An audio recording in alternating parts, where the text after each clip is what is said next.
नमस्कार, मेरा नाम प्राध्यापक PS कांबळे, असिस्टेंट प्रोफेसर दूर शिक्षा केंद्र शिवाजी विश्वविद्यालय कोल्हापुर। आज हम BA भाग 2 हिंदी के सत्र 3 के ऐच्छिक प्रश्न पत्र 3 में से इकाई 1 जीती हुई बाजी के हार ये मनु भंडारी की कहानी के मुरला का चरित्र चित्र इस इस पर चर्चा करेंगे। मुरला का चरित्र चित्र। आशा, नलिनी, मुरला कॉलेज की सहेलियाँ हैं। ये तीनों कॉलेज की सहेलियाँ हैं। तीनों की दुनिया अलग ही है। तीनों कॉलेज किताबों, साहित्य और खुद के करियर के बारे में ही सोचती है और करियर ही उनके लिए सब कुछ है। तो अचानक एक वर्ष बीत जाने के पर पता चलता है कि नलिनी का विवाह होने वाला है। तीनों में से आशा, नलिनी और मुरला में से नलिनी का विवाह होने वाला है। नलिनी के होने वाले पति विश्वविद्यालय में प्रोफेसर है। नलिनी का विवाह के लिए विवश भाव से राजी होना मुरला को अच्छा नहीं लगता। जो मुरला से ले विवश भाव से वो शादी नहीं करना चाहती थी, तीनों पर अपने करियर करना चाहती थी, करियर पर ध्यान देना चाहती थी। तो अचानक नलिनी का विवाह होने वाला है और वो विवश भाव से शादी के लिए तैयार होती है। ये बात मुरला को अच्छे नहीं लगती। नलिनी को लगता था कि शादी के बाद उसकी पढ़ाई पूरी होगी, पर एक बार घर गृहस्थी पीछे लग जाए तो पढ़ाई असंभव होगी। नलिनी विवश थी कि शादी करना नहीं चाहती थी, क्योंकि शादी के बाद उसकी पढ़ाई खत्म होगी और गृहस्थी उसके पीछे लग जाएगी। इसलिए नलिनी का भी यही हुआ। उसे 1.5 वर्ष बाद कन्या रत्न की प्राप्ति हुई। नलिनी अब बदल चुकी थी।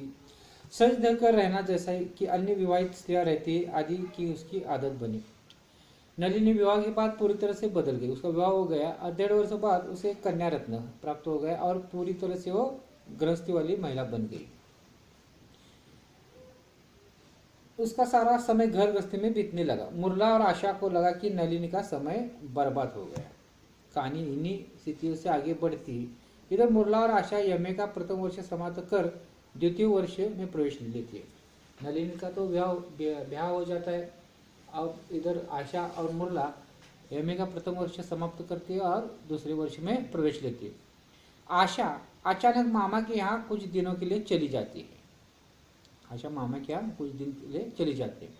वही उसकी पहचान एक प्रतिभा संपन्न कवि से हो जाती है। दोनों का बार बार मिलना, साहित्यिक चर्चा करना आदि का नतीजा प्रेम में परिवर्तन हो जाता है और MA होते ही आशा का विवाह हो जाता है। मुरला अकेली रह जाती। मुरला जिद्दी लड़की है। वह अपने उद्देश्य से जरा भी विचलित नहीं हो पाती। वह MA में यूनिवर्सिटी में प्रथम आती है, विश्वविद्यालय में शोध कार्य करती है।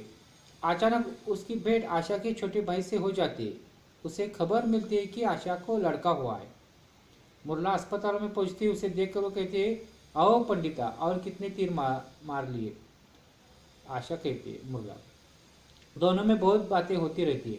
मुरला ने अपने रिसर्च के बारे में लंबा व्याख्यान दिया। आशा ने मुरला से शादी के बारे में पूछा तो मुरला का जवाब सुनकर आशा हैरान रह गई। उसने कहा, शादी करके मैं अपने व्यक्तित्व को नहीं बेच सकती। मुरला ने कहा, शादी करके मैं अपने व्यक्तित्व को नहीं बेच सकती। दोनों में भावुकतापूर्ण कई बातें हुई। आशा ने मुरला को जीवन की हकीकत से अवगत कराते हुए कहा, तू लाख बातें बघार, ये मैं शर्त बढ़कर कहती हूँ कि शादी तुझे करनी ही पड़ेगी और तू करेगी। मुरला इस बात को सुनकर आशा पर खींच गई, यानी कि उसे क्रोध आया उस पर। मैं सबला हूँ, मुझे किसी का सहारा नहीं चाहिए। बच्चे को तो मैं अपनी उन्नति का बाधक समझती हूँ। ये मुरला की बातें हैं। बातों बातों में कई बातें हो गई। उसके दिल में अजीब सुनापन छा गया। पुस्तकों का बोझ उसे असह्य होने लगा। मुरला को बार बार उसने आशा की बच्ची दिखाई देने लगी। घर जाकर उसने देखा पड़ोसी की बच्ची कागज इधर उधर कर रही थी। उसने बिना मतलब ही उसे चाटा जमा दिया, यानी कि उसके मन की हालत थोड़ी सी बिगड़ गई। मुरला की शिक्षा विभाग के ऊंचे पद पर पहुंच गई। अचानक इलाहाबाद में उसकी भेंट आशा से हो गई। मुरला पढ़ लिख कर शिक्षा विभाग में ऊंचे पद पर अब है। अचानक इलाहाबाद में उसकी भेंट आशा से हो गई। आशा की छोटी बच्ची ने मुरला का दिल जीत लिया। मुरला बाजी जीत चुकी थी। उसकी जीत के आगे विवाह, पति, बच्चे, घर गृहस्थी आदि का कुछ न चला। आशा ने कहा मुरला से, मुरला मैं हार गई, अब तू जो चाहे मांग ले। मुरला के पास बैठी हुई आशा की सबसे छोटी लड़की को पास खींचकर प्यार करते हुए कहा मुरला ने, तो अपनी ये बेटी मुझे दे दो। अंतिम में मुरला ने आशा से कहा, तुम तो अपनी ये बेटी मुझे दे दो। आशा हार मानती है कि उसकी जिद के सामने वो हार गई, क्योंकि उसने पढ़ाई लिखा करके शिक्षा विभाग के ऊंचे पद प्राप्त किए थे। उसके इस महत्वाकांक्षा के आगे घर गृहस्थी बच्चे कुछ भी नहीं था। वो उच्च पद पर गई थी, इसलिए वो हार मानती। परंतु आप हार गई तो कुछ भी मांग कहती है आशा, तो मुरला कहती है कि तो ये बेटी मुझे दे दो। इस प्रकार मुरला बाजी जीत कर भी हार जाती है। इस कहानी में मुरला बाजी जीत कर भी हार जाती है। इसके दो कारण हैं। एक तो वो अपनी जीत के खातिर अपना धैर्य तो प्राप्त कर लेती है। वो अपनी जीत के कारण मुरला अपना धैर्य तो प्राप्त कर लेती है, पर अपने मन में उठने वाली कई मनोवैज्ञानिक तरंगों को दबाती है। जो नारी स्वरूप भावना होती है वो सब दबाती है, और यही तरंगे अंत में उद्धृत होकर उसका जो तरंगे जो उद्रेक होकर आशा से उसकी बच्ची मांगने पर मजबूर होती है। दूसरे, वह सामाजिक दायित्वों का निर्वाह बराबर नहीं करती। जैसे कि समाज में रहने के लिए किसी का सहारा लेना पड़ता है। पति, बच्चे यही स्त्री का सहारा होते हैं। बिना पति बच्चों की जीवन अधूरा हो जाता है। मुरला के बारे में भी यही हुआ।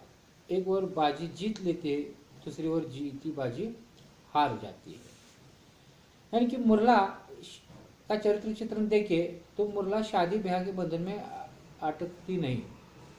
वो बहुत ही जिद्दी है। पति, बाल बच्चे, संसार, परिवार, घर गृहस्थी आदि का विचार उसके मन में नहीं आता। वे इसी मूर्खतापूर्ण बातें समझती है। ऊपर से तो मुरला को सामाजिक बंधनों में बनना अच्छा नहीं लगता। ऊपर से देखा जाए वो पढ़ना लिखना, करियर करना, जो आज की जो समाज की स्त्रियां हैं घर गृहस्थी में नहीं बनना चाहती, अपना करियर, अपना ध्येय प्राप्त करना चाहते हैं, तो इस तरह से मुरला भी ऊपर तो मुरला सामाजिक बंधनों में बनना नहीं चाहिए, अच्छा नहीं लगता। पर मन में सामाजिक दायित्व बोध बना रहता है। मन में जो है वो सामाजिक बोध दायित्व उसमें रहता है। जब वह आशा के घर ठहरती है तब उसकी बच्ची के साथ वो घुल मिल जाती है, और अंत में उसके मन में अधूरेपन के जीवन की एक टीस खलती है। तब वह आशा से उस बच्चे की मांग करती है। इस प्रकार मुरला की इस कहानी की मुरला ही जीती हुई बाजी की हार, जो मनु भंडारी इस कहानीकार है, इस कहानी की प्रमुख नायिका है। संपूर्ण कहानी मुरला के इर्द गिर्द घूमती है। मुरला जिद्दी, ध्येयवादी, विलक्षण प्रतिभा से युक्त प्रभावशाली चित्रण है।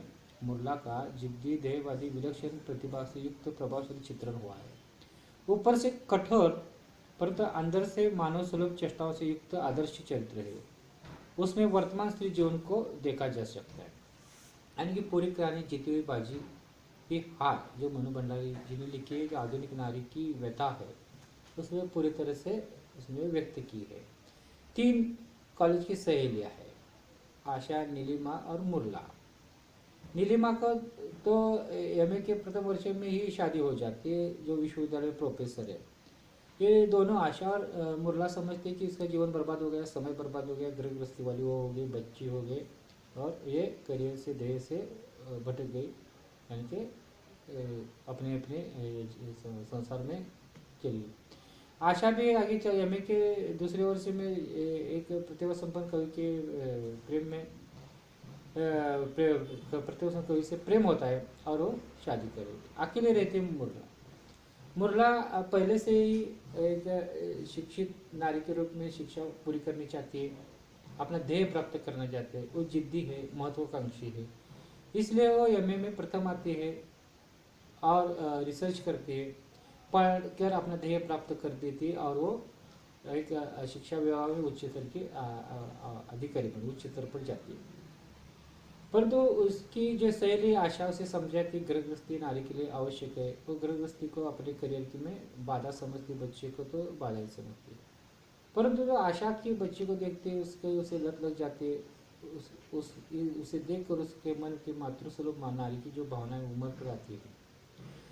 अंत में जब आशा उसे मिलती है तो वो कहती है कि मैं मानती हूँ कि मैं हार गई, तुमने अपनी जिद पर अपने ध्येय को प्राप्त किया है, तो जो मैं अपनी हार मानती हूँ, तो जो तुझे चाहिए वो मांग ले, तो उसकी बच्ची मांग।